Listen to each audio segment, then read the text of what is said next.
নদীর কাছে চলে আসলাম অনেকদিন পর। আজকে দেখবো মাছ। এ আঙ্কেলটা আবার কি করতেছে ওই জালনি দিয়ে? আপু তাড়াতাড়ি চলো, আজকে আমরা শেষ পর্যন্ত দেখবো আঙ্কেলটা কি করতেছে।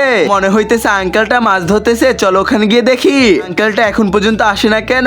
আঙ্কেল কত দূরে যাইতেছে, আবার দেখি ডুব দিয়ে কি আনতেছে যেন। হ্যাঁ, জালনির ভিতর তো কিছুই ছিল না। আঙ্কেল কি করেন? আরে এখানে তো শামুক খুঁজতেছি আমি।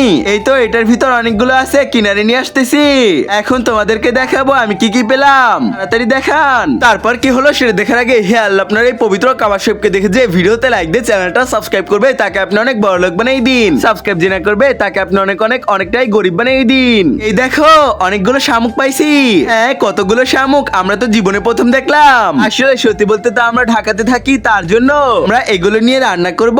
শামুকগুলো দেখতে কত সুন্দর। তার আগে চলো নৌকাতে তোমাদেরকে একটু ঘোরায় নেই। হ্যাঁ, এখন তাড়াতাড়ি আমি ডুব দিয়ে দেয় আর মাছ উঠাই। এই তো অনেকগুলো শামুক পাইছি, আর সত্যি বলতে এগুলো দিয়ে আমি বড় বড় বোয়াল মাছ ধরি। অনেকক্ষণ তো ধরলাম, অনেকগুলো হয়েছে। এখন তাড়াতাড়ি বাসায় যেতে হবে।